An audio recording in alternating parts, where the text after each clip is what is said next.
So with choices you came up with were feminism or ethics. How serious were you? Fundamentally, they're the same topic. I think I'd actually said misogyny. No. No, didn't I? Or did I say feminism? Yeah. Okay, well, feminism's fine. I'm not really sure if I'm up for that though, right now. Well, I think you're up for it.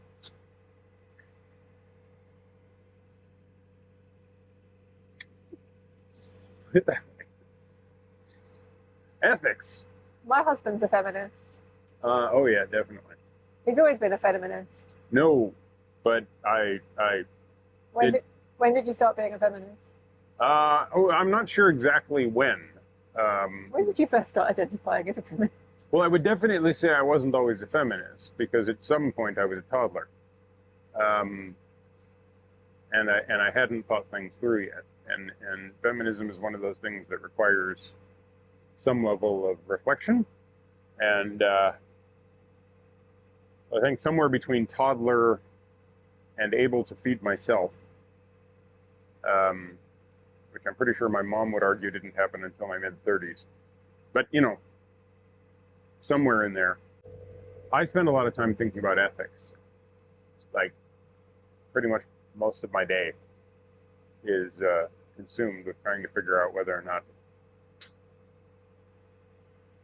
what I'm doing is ethical or not.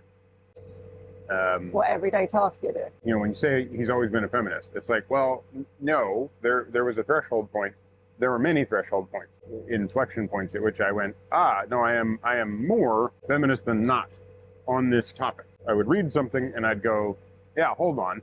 This is the perspective that was presented to me, and it doesn't jive with what I'm seeing in reality when I'm interacting with other human beings. Something tells me that the received knowledge, the sort of systemic story that I've been given about who should lead the family and everything is like, well, my dad wasn't a good dad, right? My mom was a better father than my father ever was. My mom was a better mother than my father ever was. So there was this kind of intrinsic early introduction to the idea that the thing being said in school didn't jive with the thing that was going on in my life. And so it led me to thinking about the ethic. And okay, like I was really, for a lot of reasons, really curious relatively early in life about right and wrong, good and bad, what constitutes the right thing to do versus the wrong thing to do. And I was constantly presented with, here's the right thing to do. White people doing the wrong thing. Yeah, like, you know, one of my early observations was, like, to me, it was a line that I started to say over and over and over again, starting in high school, was that it really struck me that human nature was to stand there in the stand, step over across from someone else, turn back, draw a line, and say, don't cross this. Yeah. Right? And it's like, well, what, you're over there. Yeah. Right? You're trying to set the rule for me by being the one that's pushed the boundary. You're the one that's crossed the line. And then you'll cross another line. Right. And in a certain sense, there is an experiential value, you know, like, oh, I know the line because I've stepped over it. Yeah. But that doesn't mean that's the line people should follow. At a quite early stage of my development, I started to think a lot about the repercussions of my actions, the repercussions of other people's actions, and the argument for why you should do one thing or another. And so I took to things like in high school when they introduced debating. I was like, oh, I like debating. One of the things that frustrated me in that English class in which we were doing debating, and Mr. Reibenschuh, my teacher in Honors English 10, was introducing debating. And we all heard the same set of instructions, but a lot of the kids in my class couldn't abandon the principle they'd gotten from their parents, right? So like we'd have a debate about abortion, for instance. Should people have access to abortion? And you'd have people who had the belief that they should,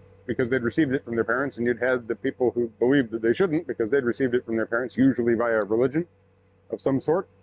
And then there's me going, wait, I can do either of these arguments, right? Yeah, which is the whole point of a debate. It's not that you, well, like, you know, formal debates, it's not that you believe in what you are saying, it's that you argue for what you are saying. Yeah, that you make the most well-reasoned argument possible for the position that you're taking on the subject. And the subject can be less controversial, obviously, than abortion. Our school debate was, should we wear school uniform or not, which is much less controversial. Right, right. And see, that's the sort of thing where that might have been a better introduction for my fellow students. Because you had this thing that was being introduced in which there was these people who had this very entrenched belief. Like, that was an introduction to sort of the feminist argument for me. I'm one of the few males in Honors English 10. There's the teacher, Mr. Ivanshu, and there's like, I think 3 other guys, and everybody else is a girl, right? Like, there's a lot of girls in the Honors English class. And that was my experience in a number of classes where there'd be a lot of female students and very few male students. If I was in shop class, lots of male students, very few female. Did you shop? Yeah, I had to do shop. It was one of the required ones. You have these gonads, therefore you must be able to use a bandsaw. Watch other people with similar gonads try to remove those gonads with a bandsaw. That debating class was one of the small inflection points for me, right? Was realizing that I can do both sides of this, and the people around me seemingly can't do both sides of this. But the people around me are mainly girls. So am I assuming they can't do both sides of this because they're girls?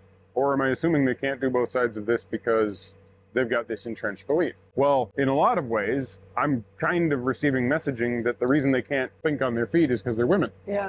Right? Which is like, what? But at one point, I'm doing the pro-abortion side of the argument, or the pro-life side of the argument, or whichever one you want, pro-access side of the argument. And somebody's doing the anti-point. And then we switch. And in the switching, the person who's debating me, she's got a pretty entrenched belief, and she's like, well, you're telling me what I can do with my body. And it's like, I'm making an argument from a biological perspective, like there is a moral question to be had. People with entrenched perspectives come down on either side, being like, well, the baby's more important, and there's people come down on the woman being more important. And like the problem is that if you look at it from a perspective of ethics, go back to Aristotle and developed this all from the idea of just the philosophy of ethics, or moral philosophy. Like if you're just trying to figure out, essentially, is any action ethical? You have this problem of that doesn't mean right and wrong. It doesn't mean good and bad. It means, given the environment and the rules you understand, is this action correct or incorrect? That leads to a bigger question, which gets introduced later, called critical theory or critical thinking, right? Where you start looking at the meta-ethics. Is my framework for what I believe to be ethical itself ethical? Until somebody told me it was called critical theory and thinking critically, I'd always understood the word critic to mean like movie critic, right? Like somebody who's usually giving a thumbs down to something or a thumbs up, right? Or I'd understood it as you're being critical of me. And there was always this pejorative sense of critical as somebody being judgmental. Yeah. When in fact, critical, especially in critical theory, is not meant to be judgmental. It's meant to be looking at whatever you're doing with a critical eye. With an eye to going, yeah, but are you doing that for the right reasons? Right? Are you doing that honestly? Are you doing that without bias? And often the critique that gets presented is one that feels emotionally like I'm being attacked. But the reality is that when the critique given shows you an opportunity how to be better, and you were already biased in that direction, it's rewarding. When the critique given shows you an opportunity to be better, but you were biased in the other direction, that feels like an offense. Challenging, right? Yeah. And so it's hard. It is hard, and it's meant to be hard. If ethics were easy, it wouldn't have a 5,000-year history of debate and confusion and like lots of different schools of thought and lots of different ways of approaching these problems. These things are not simple. There are no simple answers to most of life's questions. I could easily do a multi-hour debate on school uniforms. Not sure that that would be valuable for anybody, especially watching me debate both sides. So just the ability to think of both sides is really important, because I know I have a bias of thinking I'm right about things. Yeah. And it's hard to consider that I might be wrong because I'm so invested in my opinions.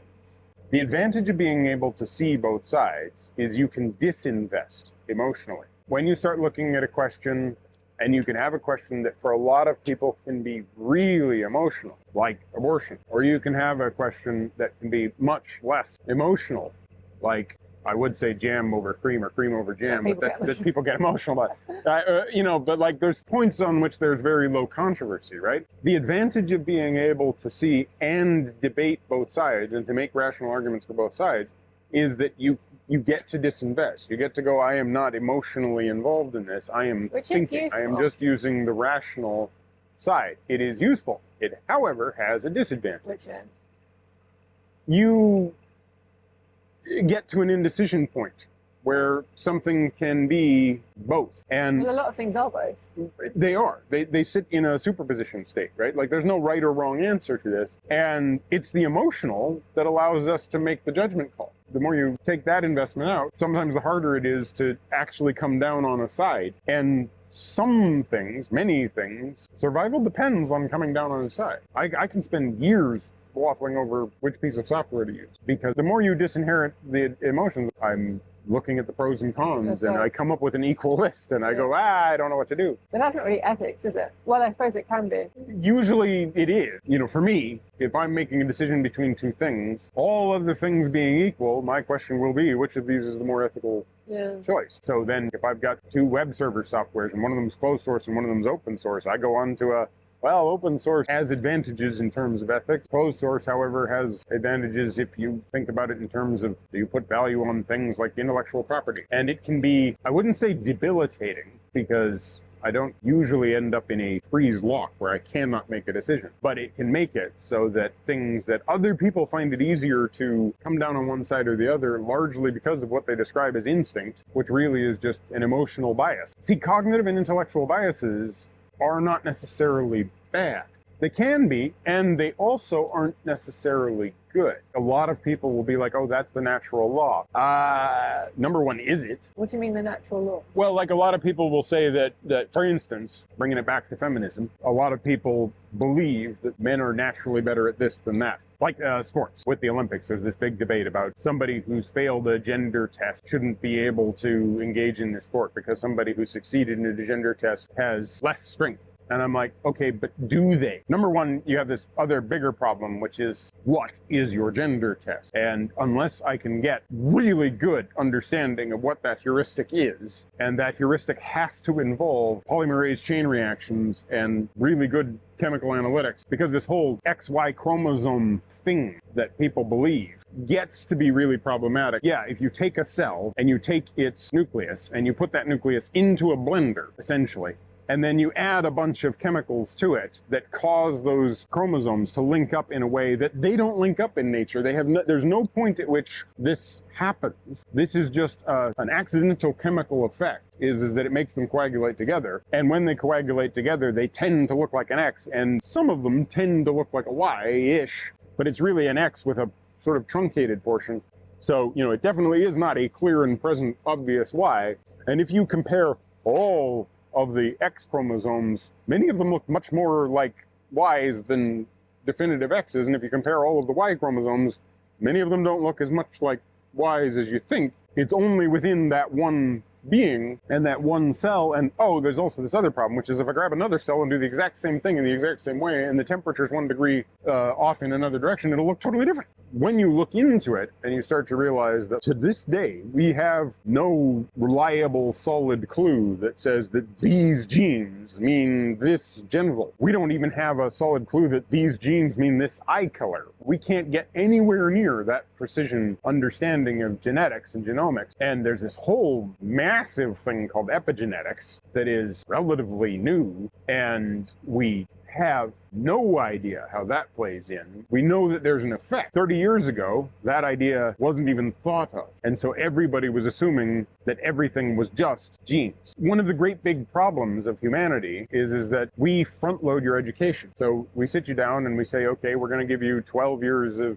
primary education. And then secondary will be optional. So we'll only give it to the people who either gotten really high test marks or their parents have been really successful economically. But one way or another, we're only going to give it to the smaller proportion of the population. And then only a tiny portion of those who succeed at a weird game of academia get to go on to the graduate and postgraduate work. Most people end up in the workforce. And at every moment at which you shunt off, you don't make it through high school and you end up going off and you never get a GED or whatever the equivalent is here. Your education stops. Now you go forward the rest of your life and your education and your toolkit for keeping up on the state of the art is stunted. Never going to be able to know what's going on in the world beyond what you knew at the time that you exited that system. The science changes and the knowledge increases. physics is currently involved in changing math. There is new math being developed every day. There are people sitting out there right now whose job, they are researchers in maths, pure maths, and their whole world is trying to figure out how to improve mathematics to be able to deal with problems introduced by physics. Yeah. And I mean, they're not changing arithmetic. But yeah, you often leave your education thinking that what you've learned will be fact forever, and it's not. Almost none of them are. That's the thing that kills me. That's why... But having a president who's 80 is not a good idea. Oh, wow. Yeah. Having a president who's 15 isn't a good idea either. What do I hear yesterday? But Generation Alpha exists. Who's Generation Alpha? I don't know. But it's the people who are under 14 right now, basically. So we just decided to roll over the ASCII alphabet, like we went through Z and then we went back. If we've got an entire planet full of people who don't speak English, should we be counting in 26s? Does that make a lot of sense? Oh gosh, and also the connotations of alpha is not a good label to give anyone.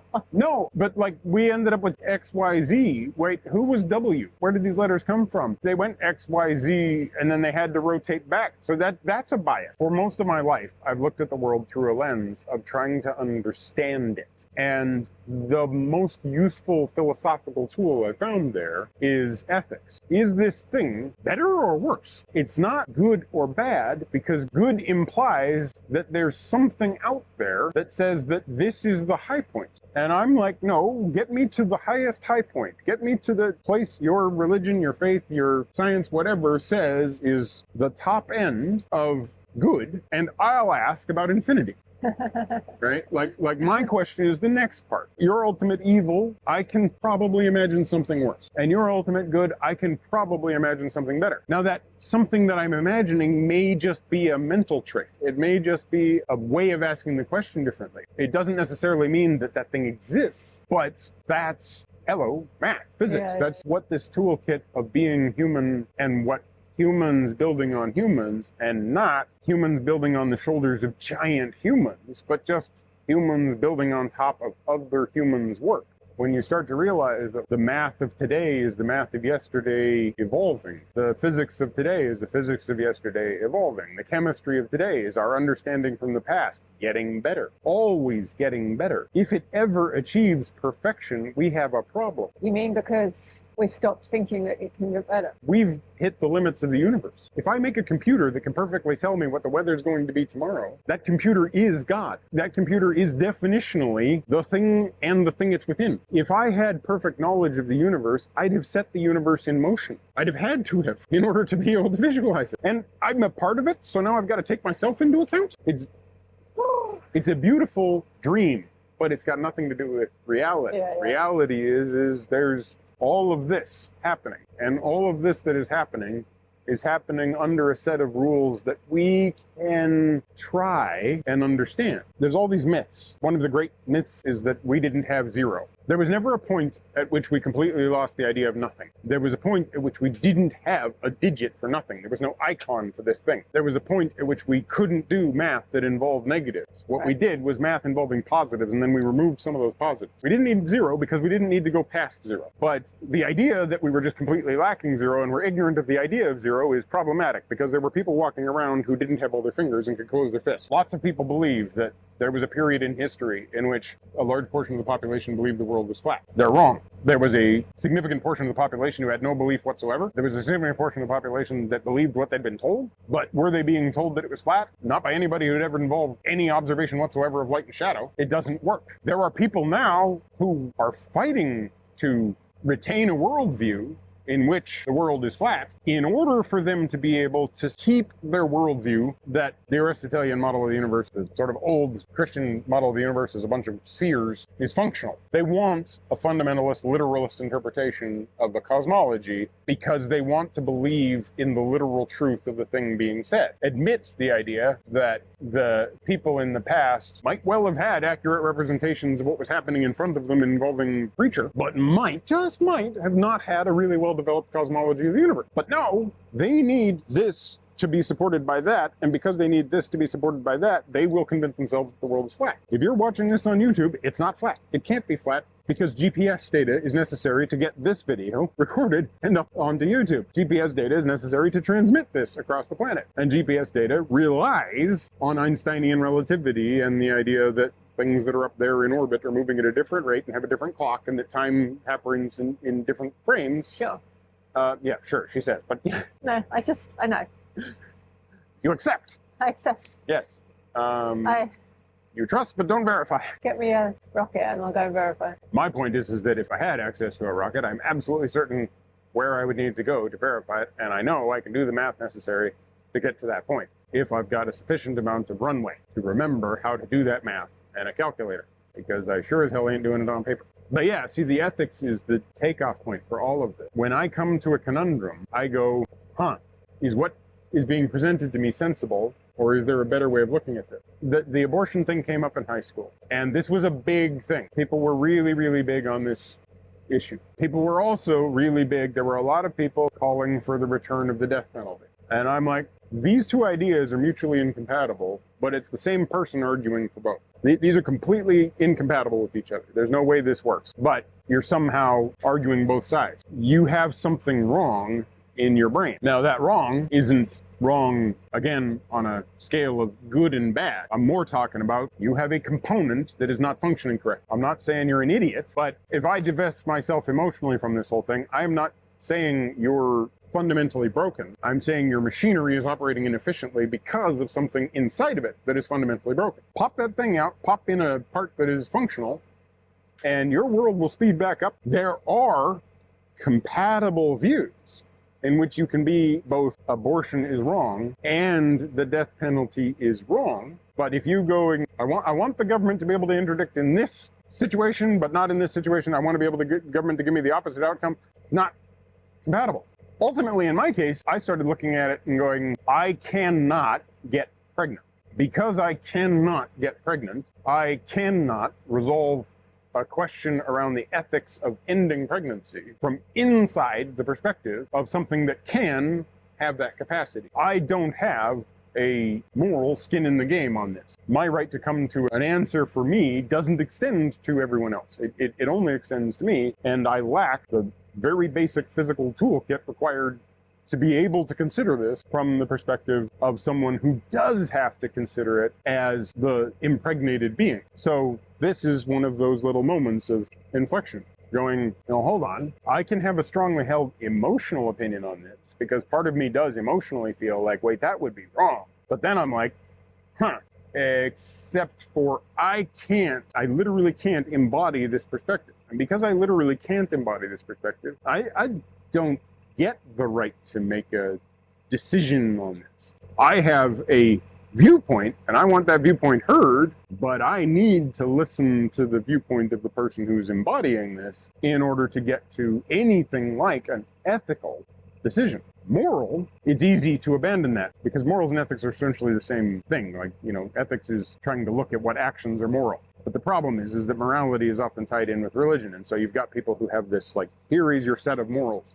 And an ethicist, somebody who's looking at it from an ethical, philosophical point of perspective, is saying, I don't know that there is a set of morals. I need to discover what that set of morals is. I'm looking for the rules, the moral rules of the universe. In the same way that a scientist is looking for the rules that govern light, I'm looking for what governs humans in their actions. That means I can't start from a perspective of this is what governs us. But there are all these people who are like, this is what governs us. I get to make a decision about what you're doing with your body because I have the rod and the staff and the sacred books and everything. It doesn't work for me, and I can't see how it works for anybody else. Ethically, can you make a decision for a body you can't understand its relationship with what's happening? Can I make an ethical decision about the needs of people in wheelchairs? Well, I can get into a wheelchair and I can roll around on that wheelchair. But you can also get out of it. But I can also get out of it in the way that I can get out of it without ever being able to experience the way they have to get out of it. And because I can't experience it the way they have to get out of it, I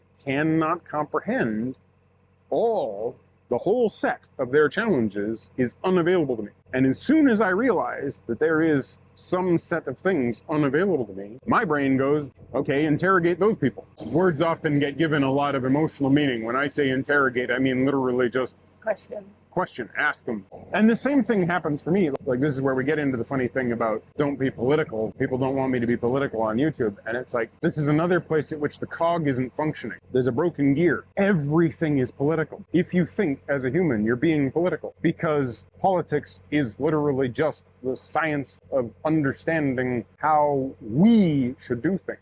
The only non-political choice I can make is inside of a room in which I am the only member. As soon as I go outside of that room and there's someone else, if I'm interacting with you, I have to make political choices. When you say you're not ready to talk about feminism, I have to say, yes, you are, because I'm a jerk. But also because my desire to support you is a political choice. It's a political choice that supports me. Politics begins at the moment you've got a society, and you've got a society at the moment you've got a family. Well, yeah, just bringing it back to the canals as well. On the few occasions we've made entirely political videos, we've been told we don't follow you for politics, blah, blah, blah. Usually by people that disagree with what we're saying. Well, always by people that disagree with what you're saying. Because the funny thing, or think they disagree. Yeah. The really strange and uncomfortable and funny thing about the fact that we can make these videos and that someone's watching these videos is that there's this platform. And this platform is provided by Google. And I have an ethical problem of using it. I'm always uncomfortable with the fact that we put stuff out on YouTube specifically, because YouTube exists as a company to make money off of advertising. And before you watch this video, there will be ads. And those ads will be colored in some way by both your prior search history, if you've got that turned on, and YouTube's beliefs and biases about you if you've got it turned off. If I don't have a VPN turned on and I turn on YouTube right now, I've got my personalized recommendations completely turned off. I've had that turned off for years. I don't want anybody recording my search history and using that to advertise things to me. Not because I'm worried about anybody looking for my search history. It's probably pretty boring to most people. But the key reason is because I don't want to be manipulated by these external actors. And I've worked for those external actors. I've done visual effects for commercials, and I've done visual effects for films, which are really just big commercials. And I don't want to be manipulated and have their biases implied upon me. Ethically, I don't like using YouTube. But it's the platform that functions. So it's like, it's a compromise to utilize YouTube, but by utilizing YouTube, we are able to leverage this platform and its functionality to make it so that we are in fact heard. And we're heard almost exclusively about narrowboats, and that's great. But over time, people start to realize, like, oh, there's personalities and everything here, and we'll watch for the personalities. And I'm like, that's even better.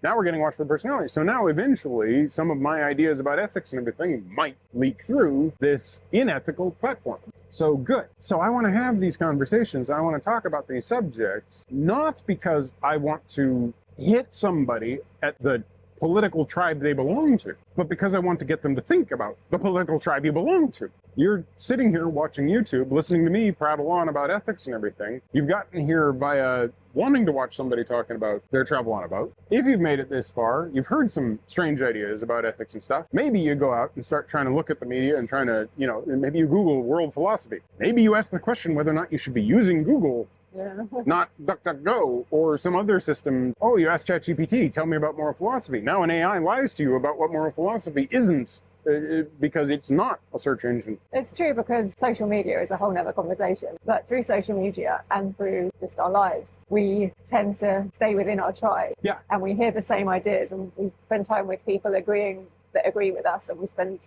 time on social media interacting with people that agree with us. And it's so useful to actually try and understand the other point of view. Yeah. And yet what you're given is a set of tools to like, or, thumbs up, thumbs down sort of thing. It's like really simplistic. You're able to block people, but you're not able to click on somebody and say, don't ever let me block this person. Because in blocking people, you just, narrate. You're making political choices about how to narrate your own story to yourself. Yeah. I don't want to cut you off, but this is too long now. Fair enough. So we can come back to it another time. But... Well, I'm happy to come back to it whenever, because this is the sort of thing I like talking about. So yeah, if you found this interesting, let us know. Someone suggested that we actually do these as podcasts so people can listen to them like in the car and stuff. And the only issue with recording a podcast back here is the sound. Would be terrible. Yeah, the engine out of context, like without the video, is not great. So we have considered the idea of doing a podcast, like a proper podcast. I wonder whether or not any of our viewers has any experience with this, because this is the one place where, like, I don't actually know and I, especially in the last couple of years, haven't had the time or energy to try and check. But I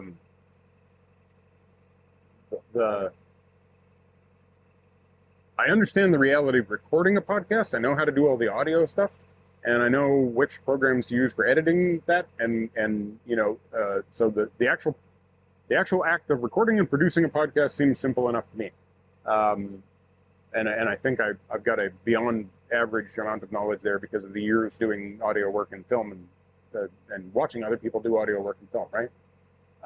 But what I know nothing about really is the point at which you start to serve it to others.